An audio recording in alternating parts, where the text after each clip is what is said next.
कहते हैं कि इंसान का अगर जीवन में अच्छा खासा काम चल रहा हो तो उसको कभी ज्यादा लोभ लालच के चक्कर में नहीं पड़ना चाहिए।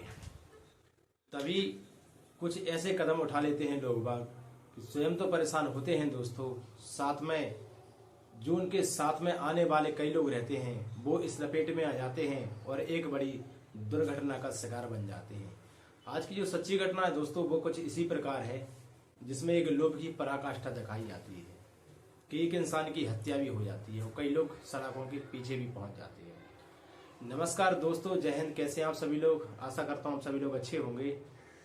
एक बार फिर स्वागत है कहानी आपकी मेरे इस यूट्यूब चैनल में। आज की दोस्तों मैं जो सच्ची घटना लेकर आया हूं वह है भारत की राजधानी दिल्ली की, जहां पर एक जगह पड़ती है राजेंद्र नगर। राजेंद्र नगर में 14 नंबर सेक्टर में एक इंसान रहता है अतुल श्रीवास्तव, जिसकी उम्र रहती है तकरीबन 52 साल, और साथ में उसकी पत्नी रहती है ऋतु, जिसकी उम्र रहती है 46 साल।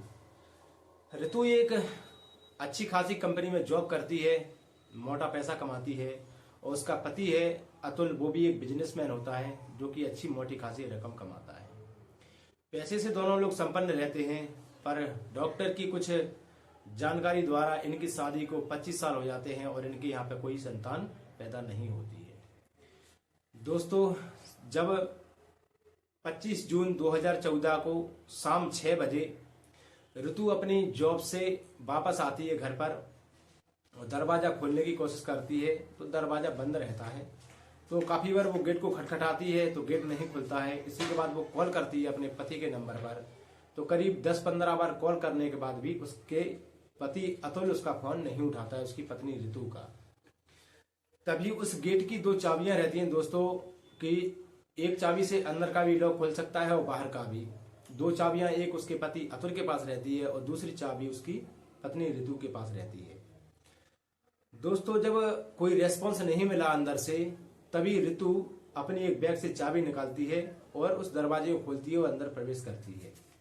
जैसे ही वो देखती है घर के अंदर कदम रखते ही घर का नजारा कि सारा सामान बिखरा पड़ा हुआ है, और वो सीधी बेडरूम की तरफ भागती है अपने पति का नाम लेते हुए कि अतुल कहां पर हो तुम।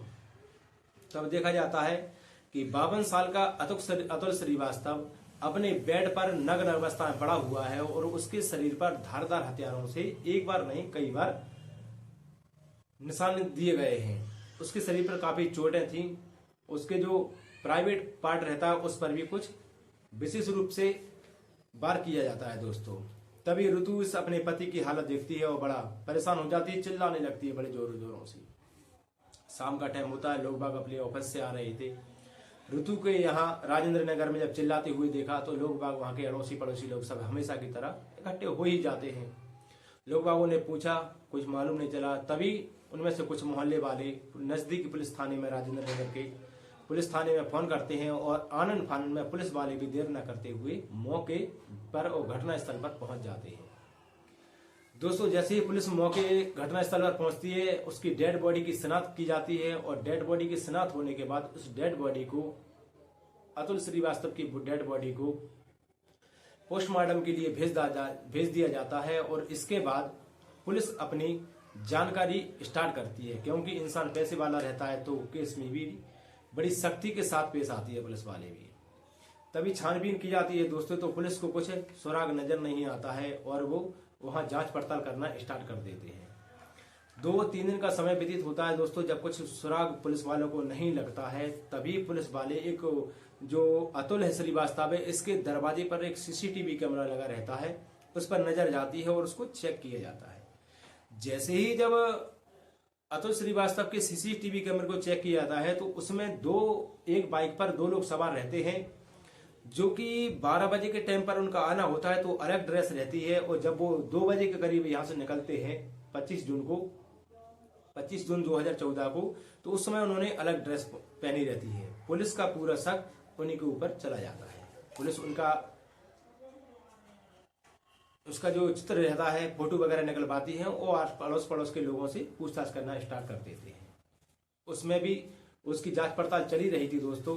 तभी पुलिस वाले अतुल के मोबाइल को सर्विलांस पर डालते हैं और प्रोटोकॉल के तहत उसका जो सीडीआर निकाला जाता है, तो दोस्तों उसमें निकल के आता है तकरीबन कई लेडीजों के साथ में अफेयर रहता है। किसका? अतुल का, अतुल श्रीवास्तव का, जिससे एक नहीं 50 और 60 लेडीजों को पुलिस वाले अपने पुलिस स्टेशन बुलाते हैं, जिनसे बारी बारी करके पुलिस वाले जांच पड़ताल करते हैं कि अतुल श्रीवास्तव की हत्या हो चुकी है, क्या हत्या तुमने की है। तो सभी लोग बारी बारी से मना करते जाते हैं कि सर नहीं है, हमने किसी ने हत्या नहीं की है। तभी उनमें से 60 लेडीजों को वहां से छोड़ दिया जाता है दोस्तों। और उनमें से एक लेडीज बोलती है कि सर ज्यादातर अतुल के पास आना जाना रहता है। किसका? एक पूजा नाम की लड़की रहती है, वो हमेशा अतुल के पास आती जाती रहती है, जो कि इस समय मौजूद नहीं है यहाँ पर दोस्तों। उस लेडीज के कहने पर पुलिस वाले उस पूजा का बायोडाटा निकालते हैं, उसके करमपुर इलाके में जाकर, जहां पर पूजा रहती है करमपुर में। तो पूजा के घर पर पहुंचते हैं तो देखा जाता है कि पूजा अपने घर पर नहीं है। पुलिस वहां से वापस आ जाती है और इधर एक इंसान उस चेहरे को भी पहचान लेता है कि हाँ सर, ये इंसान को मैं जानता हूं, जो बाइक सवार है। इनमें से उसी गली मोहल्ले का लड़का पहचान लेता है कि सर ये लड़का है साहिल, जो कि करमपुर में रहता है। जब करमपुर में साहिल के घर पर पुलिस पहुंचती है तो देखा जाता है दोस्तों कि साहिल भी वहां पर अपने घर पर नहीं है। अड़ोसी पड़ोसियों से जब पुलिस वाले छानबीन करते हैं कि ये आखिरकार कौन है, तो लोग बाग बताते हैं कि इसकी पत्नी पूजा है, वो भी काफी समय से नहीं है यहाँ पर, 2-4 दिन से।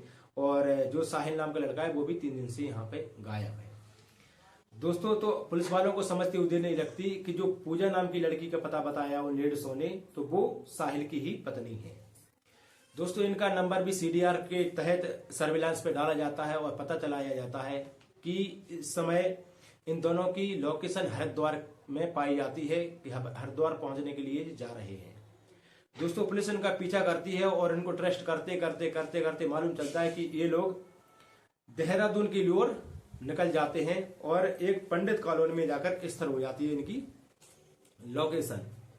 पंडित कॉलोनी में जैसे ही दोस्तों जब ये पहुंच जाते हैं वहां पर, तो पुलिस भी वहां पर पहुंचती है और ये लोग भागने की कोशिश करते हैं। पुलिस वाले इनको धर दबोचते हैं, इनको पकड़ लेते हैं।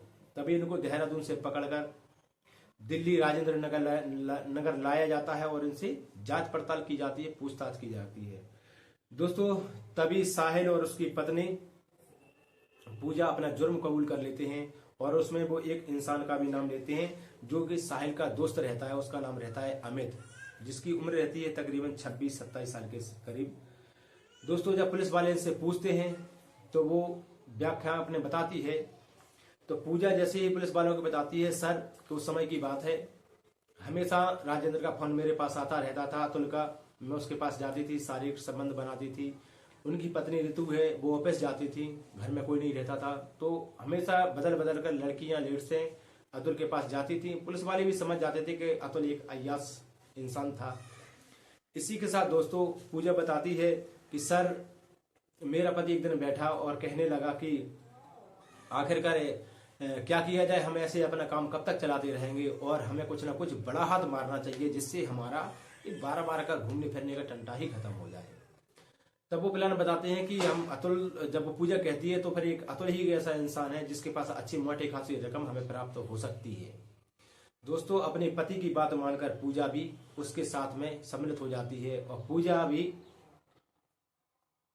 अपने पति की बातों में आकर तैयार हो जाती है अतुल के यहाँ पर लूट को वारदात देने के लिए। इसी में साथ दोस्तों पूजा अपनी एक पति उसकी सहेली रहती है मुन्नी, जो कि सुल्तानपुर इलाके की रहने वाली रहती है। मुन्नी भी इसी देह व्यापार के धंधे में सम्मिलित रहती है दोस्तों। इसी के साथ में पूजा अपने साथ में मुन्नी को कर लेती है और साहिल अपने साथ में अमित को कर लेता है। अब इनकी 4 लोगों की टीम बन जाती है और 25 जून 2014 शाम 6 बजे के करीब के टाइम की ये वारदात होती है दोस्तों। जब ये शाम को वहां पर पहुंचते हैं पूजा के घर, अतुल के घर पर, तो मुन्नी और पूजा कहती हैं कि आज हम दोनों ही तुम्हारे साथ शारीरिक संबंध बनाना चाहते हैं। अतुल बड़ा खुश हो जाता है, प्रसन्न हो जाता है दोस्तों, और इसी के साथ में गेट खोल देता है, अपने घर पर इजाजत दे देता है आने की। दोनों के साथ वो बड़ी कपड़े निकाल कर रंग रनियां मनाने लगता है दोस्तों, और दारू भी पिलाता है इन लोगों को और वो खुद भी दारू पीता है। इसी के साथ में दोस्तों जब शाम के करीब 4 बजे का समय रहता है, तो उस समय साहिल की पत्नी एक एसएमएस छोड़ती है अपने पति के लिए, साहिल के लिए, कि तुम आ जाओ बाहर। अमित और साहिल बाहर खड़े ही रहते हैं। जैसे ही उनको एसएमएस प्राप्त होता है तो वो लोग गेट के अंदर आते हैं और उसकी पत्नी पूजा गेट का दरवाजा खोल देती है। अंदर आते हैं वो ताबड़तोड़ तरीके से अतुल को कुछ भी कपड़े पहनने का भी समय नहीं देते हैं और अतुल को बारी बारी से धारदार हथियारों से उसको मार गिराया जाता है, जिसकी उसके घटना स्थल पर ही मौत हो जाती है। इसी के साथ दोस्तों मुन्नी और पूजा और साहिल और अमित चारों लोग मिलकर वहां पर लूट को अंजाम देते हैं, जिससे वहां पर ज्वेलरी और 6 और 7 लाख रुपए के तकरीबन नगद कैश वहां से लेकर रफू चक्कर हो जाते हैं। दोस्तों जैसे ही जो पूरा घटनाक्रम उन पुलिस वालों के सामने जब चारों लोग सुनाते हैं, तो जब ये बात सोशल मीडिया के माध्यम से पहुंचती है तो लोग बड़ा परेशान हो जाते हैं कि बताओ, लोग बाग लूट को अंजाम दे दें तो चलो चल ही जाता है, लेकिन किसी की हत्या करना सरासर एक गलत बात होती है। दोस्तों इसी के साथ 302 के मुकदमा के तहत इन चारों अपराधियों को इस समय आजीवन कारावास की सजा सुना दी गई है और चारों लोग दिल्ली के राजेंद्र नगर इलाके में तिहाड़ जेल में बंद हुए हैं। इस घटनाक्रम को सुनाने का मेरा उद्देश्य किसी को ठेस पहुंचाने या परेशान करना नहीं है दोस्तों, बल्कि आपको जागरूक करना है, आपको सतर्क करना है, आपको सावधान करना है। वीडियो अच्छी लगे दोस्तों तो इस घटनाक्रम के बारे में आप अपने ओपिनियन को मेरे इस कमेंट बॉक्स में जरूर दीजिएगा। और वीडियो अच्छी लगती है आपको तो फेसबुक पर देख रहे हैं तो प्लीज पेज को फॉलो कर लीजिए, इसका पैसा नहीं लगता है। और यूट्यूब पर देख रहे हैं तो प्लीज इसको सब्सक्राइब कर जरूर जाइएगा। अच्छा दोस्तों मैं फिर मिलूंगा एक नई वीडियो में नई क्राइम की घटना के साथ। जब तक के लिए मुझे विदा दीजिए। जय हिंद, वंदे मातरम, भारत माता की जय।